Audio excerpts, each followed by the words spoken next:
इतवार की शाम के एक नए एपिसोड में साक्षी के साथ हैं आप। और इस एपिसोड का नाम है काश कि कोई दिन यूं होता हफ्ते में बेनाम सा। ये ख्वाहिश हम सभी के दिल में घर किए हुए है और इसे मैं पेश करूंगी एक किस्से के साथ।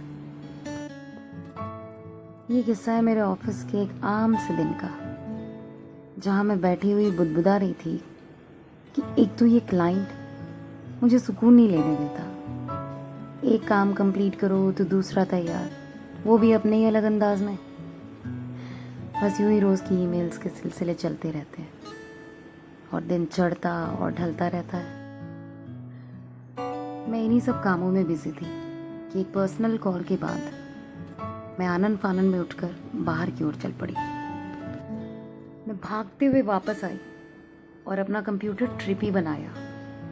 ट्रिपी बनाना तो समझते हैं ना आप लोग। फिर क्या था, मैं हो गई फुर। आजकल ऑफिस में कुछ ऐसे नए फूल लगे हुए थे कि जिनको मैंने तो पहले कभी नहीं देखा था। लाल सुर्ख नाजुक से फूल जो पूरी क्यारियों में गदगद भरे हुए थे। जब दिन और शाम का वक्त मिलता तो इन पे मानो एक अलग ही नूर, एक अलग ही रूप आ जाता। मैं शर्तियाँ कह सकती हूँ कि आपने वो सुर्ख लाल रंग किसी इंसान की बनाई हुई चीज़ में तो नहीं देखा होगा जो कुदरत तराशती है। वैसे मैं ऑफिस पहुँचते ही अपनी बिल्डिंग से ज़रा पहले उतर जाती हूँ, अपनी वही आर्मी वॉक करते हुए तेज़ी में, ताकि उन सुर्ख फूलों को देख सकूं, निहार सकूं। इन रंगों और बच्चों की मुस्कान में मुझे ज़्यादा फर्क दिखाई नहीं देता। दोनों मासूम और कुदरत का सबसे नायाब अजूबा। मानो मेरा ध्यान बातों में कम और उन फूलों को निहारने में ज़्यादा था। मैं उन सुर्ख फूलों की खूबसूरत सी सोच में डूबी ही थी कि व्हाट्सएप पे मैसेज आया, कहाँ हो तुम? ये मैसेज था प्रिया का। अरे प्रिया, मैं नीचे आई थी कुछ खास दोस्तों से मिलने, आ रही हूँ। ये कहकर मैंने फिर रफ्तार पकड़ी और मैं चली सीधा फ्लोर पे। सिस्टम के सामने बैठे हुए मुझे कुछ ही देर हुई थी कि पीछे से आवाज़ आई, खाना कब खाना है भाई? और मैं थी मुस्कुराने में मशगूल। मानो भगवान ने मेरी सारी इच्छाएं पूरी कर दी हो और कहा हो तथास्तु। एक टीममेट बोली, हेलो, तुमसे बात कर रहे हैं। और मैंने हड़बड़ा के अपने फ़ोन को लॉक कर दिया और मैं बैठ गई एकदम शांत। हाँ, खाना तो उन तीनों को आने दो, फिर चलते हैं। अब आप पूछेंगे ये तीन कौन? इन तीनों का किस्सा फिर और सही। दरअसल मैं खुश थी अपनी छोटी बहन के व्हाट्सएप स्टेटस को देखकर। मैं उसे बहुत याद कर रही थी और उसने उसी पल मेरे लिए स्टेटस लगाया था। लगा कि दिल का कनेक्शन ऐसा ही होता है, यहाँ याद करो और वहाँ बातें शुरू। जब से वो चेन्नई गई थी तब से वीकडेज पे बात ही नहीं हो पाती थी। अब तो कई कई दिन गुजर जाते थे बिना बात किए।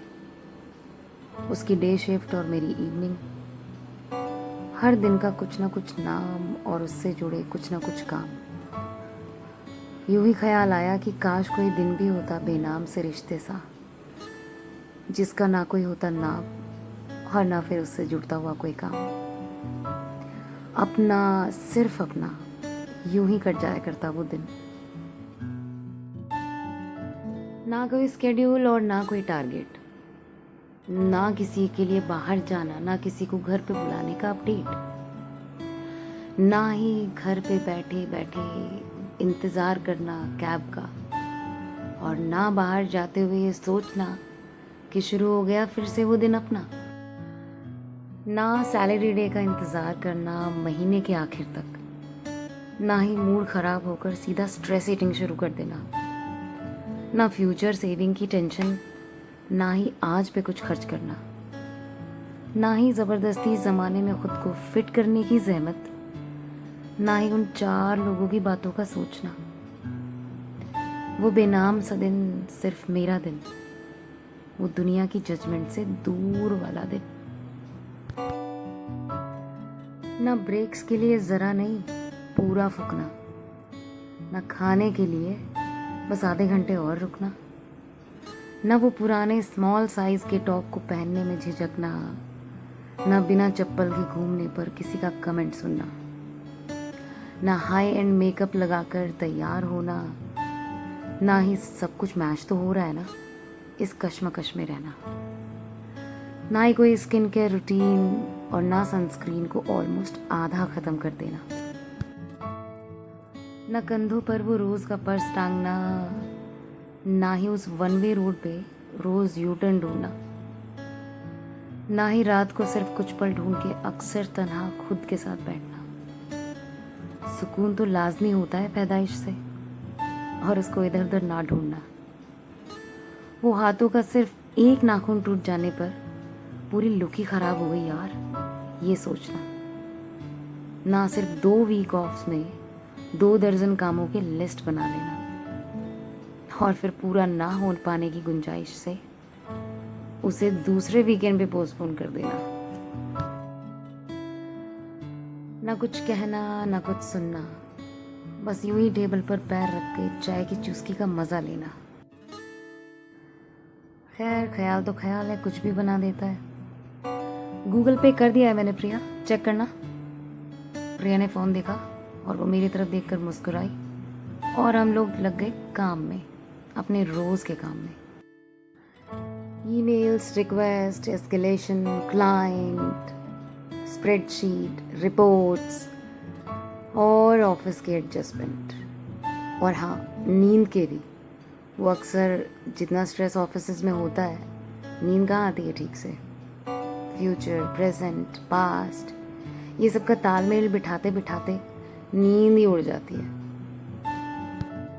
अरे प्रिया के बारे में तो बताना ही भूल गई। प्रिया यूँ तो मुझे इस ऑफिस में मिली थी, पर ना जाने कब हम दोनों जिगरी दोस्त हो गए। उसकी हर बात मुझे और मेरी हर बात उसे जब तक पता ना चल जाए तब तक मानो दिन में सुकून ही नहीं है। ज़रा भी स्ट्रेसफुल कुछ हुआ, मुझे पता होता था कि सबसे पहली बात क्या बोलेगी, आई एम पिस्ड ऑफ। और आपको क्या लगता है, ये कुछ वर्ड बोलने के बाद वो चुप हो जाती थी? नहीं, उसके बाद असली कहानी और किस्से शुरू होते थे। वैसे वो है ही इतनी प्यारी, एक रेयर कॉम्बिनेशन वाली झल्ली सी लड़की। दिल नाजुक और वो सख्त। कुछ समझ नहीं आया ना, मुझे भी नहीं आता। बस यूं ही गुजर जाता है हर दिन उस बेनाम दिन की ख्वाहिश के लिए, उन सपनों को लिए जो कभी बचपन से बस गए थे दिल में, हमेशा की बेफिक्री के, हर पल की तफरी के। और यूं ही गुजर जाएंगे दिन, एक एक करके, एक उम्र तक, एक जिंदगी तक। आज के इस एपिसोड में सिर्फ इतना ही। मिलती हूँ अगले एपिसोड में एक नई कहानी और एक नए किस्से के साथ। तब तक ख्याल रखिए अपना। शुक्रिया।